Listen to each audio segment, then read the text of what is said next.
This is ADC World News, and now inside Prime with Vanshika Agarwal.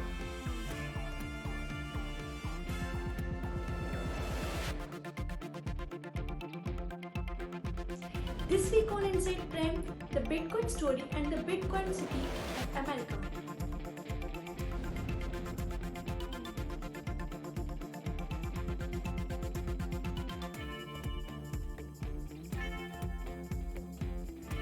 Elon Musk announced that Neuralink successfully established a chip in the human brain.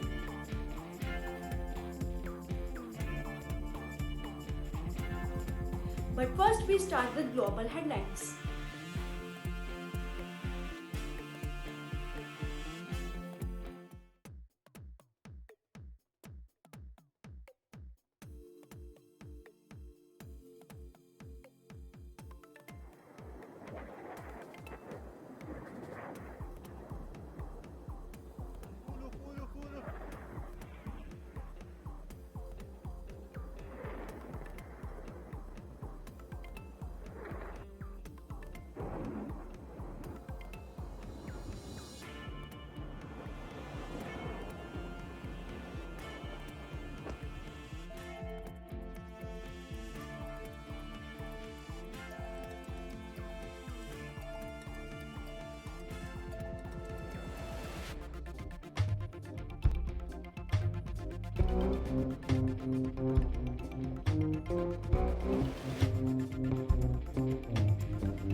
Мы оформляем здесь еще и свидетельство о рождении.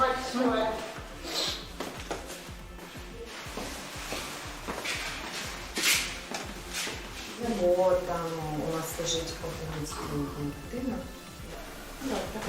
Тиша повинна бути максимально. Наши пациенты находятся все в серой зоне, в зоне военных действий. Мы находимся вся Донецкая область. Поэтому у нас участилось количество преждевременных родов. Также у нас патология связана с...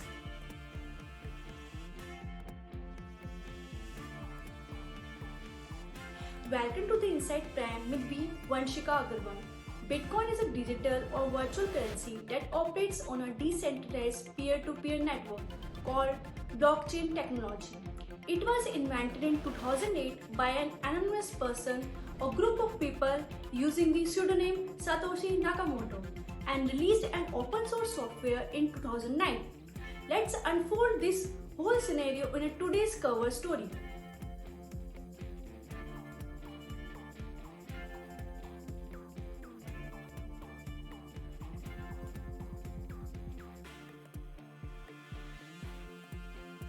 In the annals of technological innovation, few creations have sparked as much fascination, controversy, and debate as Bitcoin. Born from the depths of the global financial crisis, Bitcoin emerged as a beacon of hope for a decentralized, digital currency free from the constraints of traditional banking systems. Its story is one of mystery, resilience, and paradigm-shifting.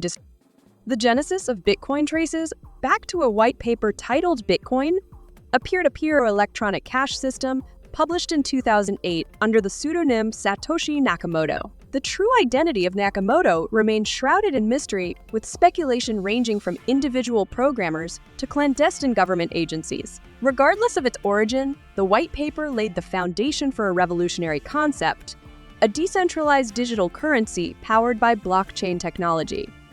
On January 3, 2009, the Bitcoin network came to life with the mining of the Genesis block, also known as Block Zero. This marked the beginning of a new era in monetary history, where transactions could be verified and recorded without the need for intermediaries. Miners, utilizing powerful computers to solve complex mathematical puzzles, validated transactions and secured the network in exchange for new... Been thinking about money for a long time, and really, it's best to think of money as an information system, primarily an information system for labor allocation.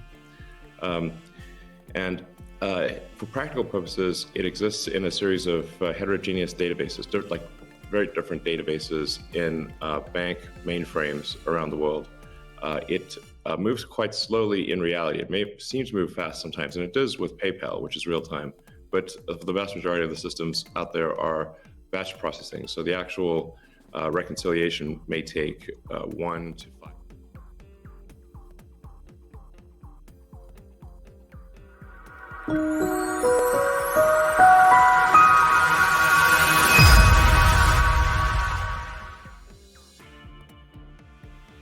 Newly minted bitcoins. The story of Bitcoin is one of innovation, disruption, and defiance against conventional wisdom. From its enigmatic origins to its meteoric rise and ongoing evolution, Bitcoin has transcended boundaries, igniting a global movement towards decentralized finance and democratized access to financial services. As we venture further into the digital frontier, the legacy of Bitcoin serves as a testament to the power of human ingenuity and the boundless possibilities of the blockchain revolution.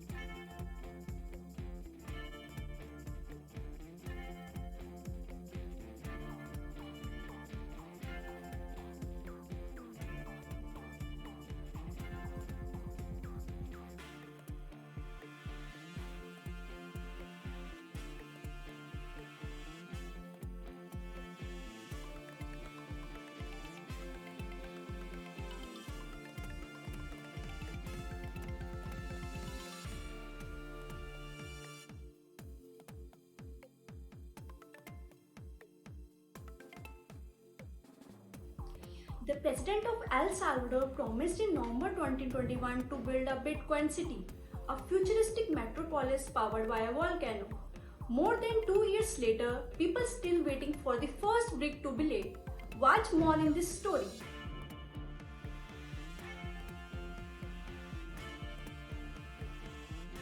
To adopt Bitcoin as legal tender.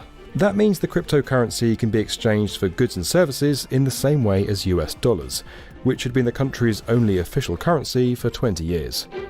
So far, it hasn't been a roaring success, and we'll explain why a little later on.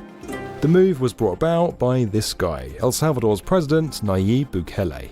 President Trump is very nice and cool, and I'm nice and cool too. we both use Twitter a lot, so we'll get along.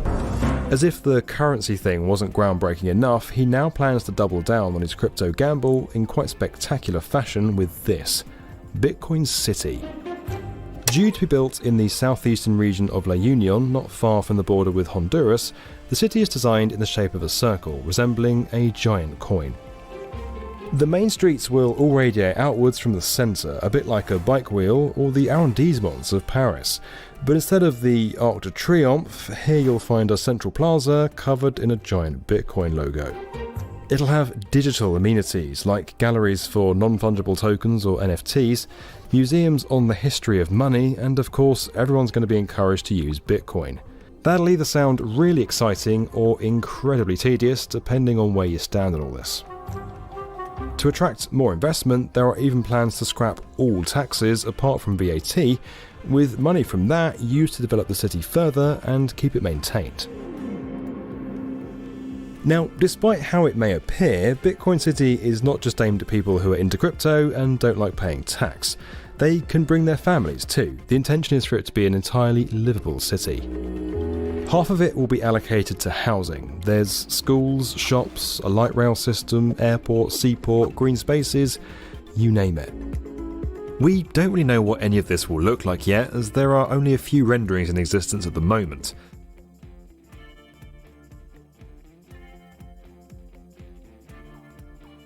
Freelancer website scams represent a significant threat to the integrity and trustworthiness of online work platforms. Collaboration between platform administrators, law enforcement agencies, and freelancers is crucial in combating these scams and fostering a safer and more secure online work environment for all stakeholders. Inside Prime's investigation report.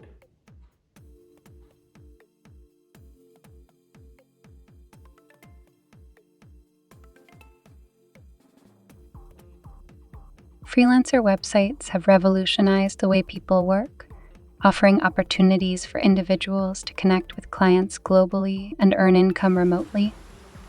However, amidst the vast array of legitimate platforms, there exists a dark underbelly of scams targeting both freelancers and employers. This report delves into the various tactics employed by fraudulent entities to deceive users on freelancer websites, shedding light on their modus operandi and offering insights for prevention and protection.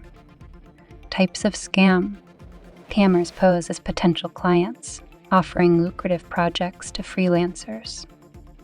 After the work is completed, they either disappear without payment or use fraudulent payment methods that eventually bounce or get reversed, leaving the freelancer with no compensation for their efforts. Fraudulent job postings or messages lure freelancers into clicking on malicious links, leading to phishing sites designed to steal personal information such as login credentials, financial details, fake job offers.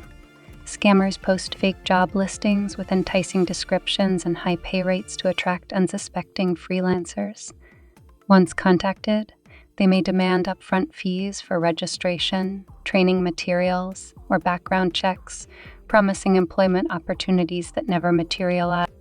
Weak freelancers are tricked into completing unpaid sample tasks or assessments under the guise of evaluation for potential projects. However, these tasks are often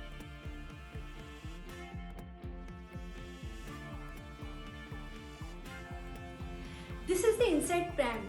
You can subscribe our YouTube channel for more interesting stories. Now move on to the next story from India, where the former RSS leader Lal Krishna Advani in the news today. Here is a timeline on 96-year-old RSS leader life. On announcement on Bharat Rath movement.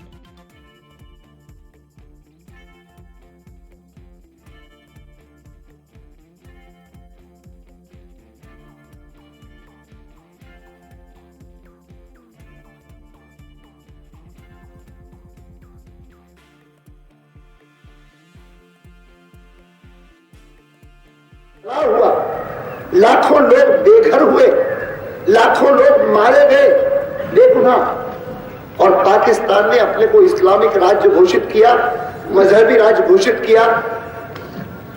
Hindustan ने मजहब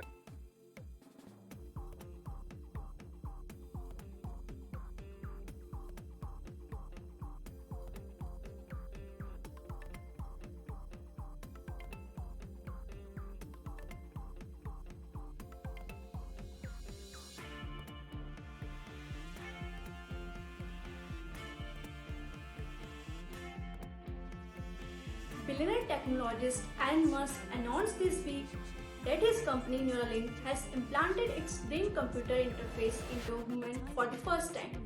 The recipient was recovering well. Now it's time to understand how this chip works.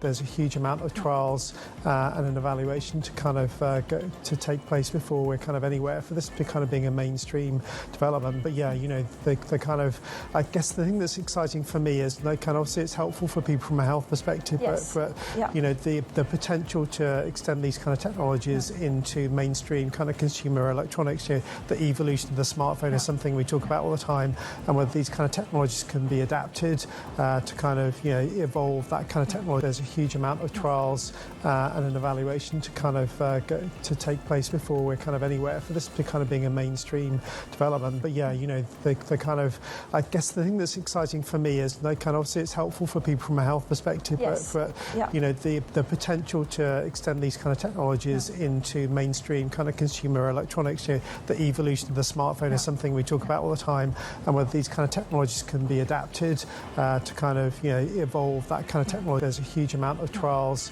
and an evaluation to kind of to take place before we're kind of anywhere for this kind of being a mainstream development. But yeah, you know, the kind of, I guess the thing that's exciting for me is they kind of, obviously it's helpful for people from a health perspective, but you know, the potential to extend these kind of technologies into mainstream kind of consumer electronics, you know, the evolution of the smartphone is something we talk about all the time, and whether these kind of technologies can be adapted to kind of, you know, evolve that kind of technology. There's a huge amount of trials and an evaluation to kind of to take place before we're kind of anywhere for this become.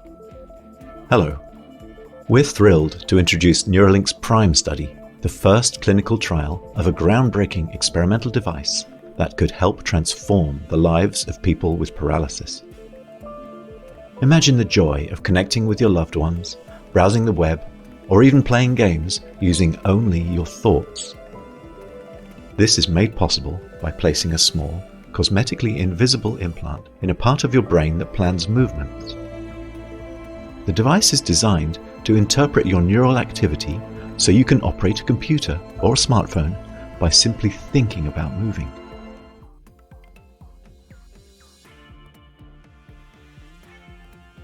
Less than 6 months left for the Paris Olympics, and how the AI use here special report.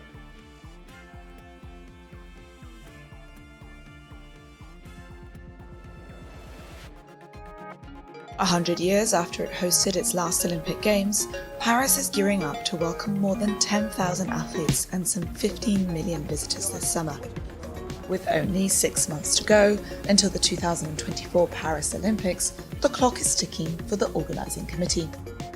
The Games, advertised as the greenest in history, are relying on as many existing and temporary structures as possible. Le premier impératif pour être prêt, c'est de livrer l'ensemble des infrastructures. On est à l'heure partout et on est même en avance. In the northwest of Paris, the legendary Yves du Manoir Stadium was at the heart of the 1924 Paris Olympic Games. A century later, the site has been refurbished and is ready to host hockey events. Only 3 new facilities will be built for the 2024 Olympics: a media centre, the Saint-Denis Aquatic Centre, and the Athletes Village, which, after delays, organisers now say will be finished on time and within budget. Aujourd'hui, c'est 1,7 milliard d'argent public pour construire les ouvrages olympiques, et on a 1,7 milliard, on consomme 1,7 milliard, pas plus, pas moins. With thousands of athletes arriving from every corner of the world, it is Chef Charles Gouillot's job to ensure nutritional needs are met. 40 000 repas jour, tout ça pour 206 délégations. Donc c'est un vrai challenge culinaire, vrai défi logistique. After the Games, up to 6,000 people will be able to live in the Athletes Village, built in Seine-Saint-Denis, the poorest region in mainland France. Construction work is almost complete, but there is growing concern about transport. The Paris region is already home to more than 12 million people, and with millions more expected to visit during the Olympic and Paralympic Games, there are fears that the already stretched transport network will not be able to cope. While the event is ongoing, and to help cover costs, the price of a metro ticket is set to almost double. Sur les transports, il y a encore du boulot. On n'est pas en train de sauter comme des cabris en disant tout est facile, tout est prêt, tout est fini. Authorities are encouraging people living in the Paris region to work from home during the Olympic Games and to take holidays when possible. With a massive security operation in place, law enforcement officers, however, will have to stay put. 30,000 police officers and 15,000 soldiers will be mobilised for the event, with tens of thousands of private security guards present at fan zones and venues. The Games will also see unprecedented levels of technological surveillance. Drones and AI-powered cameras will be in place to detect suspicious crowd movements. La France sait organiser ces grands événements, capable d'avoir 1,5 million de personnes sur les Champs-Élysées sans aucun problème. Je mets énormément de moyens, énormément d'énergie pour que nous connaissions les Jeux Olympiques les plus sécurisés. Most of the events will be held in Paris and the surrounding region. However, games for team sports such as football, handball or basketball will take place in major cities across France.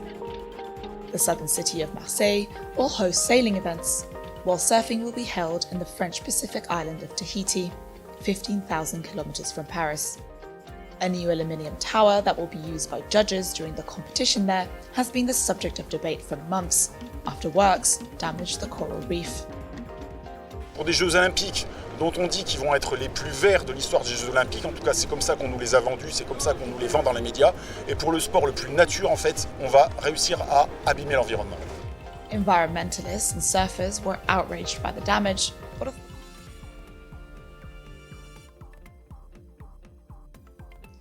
Now we are at the end of today's Inside Prime. We will come next weekend. Until like, share and subscribe our YouTube channel.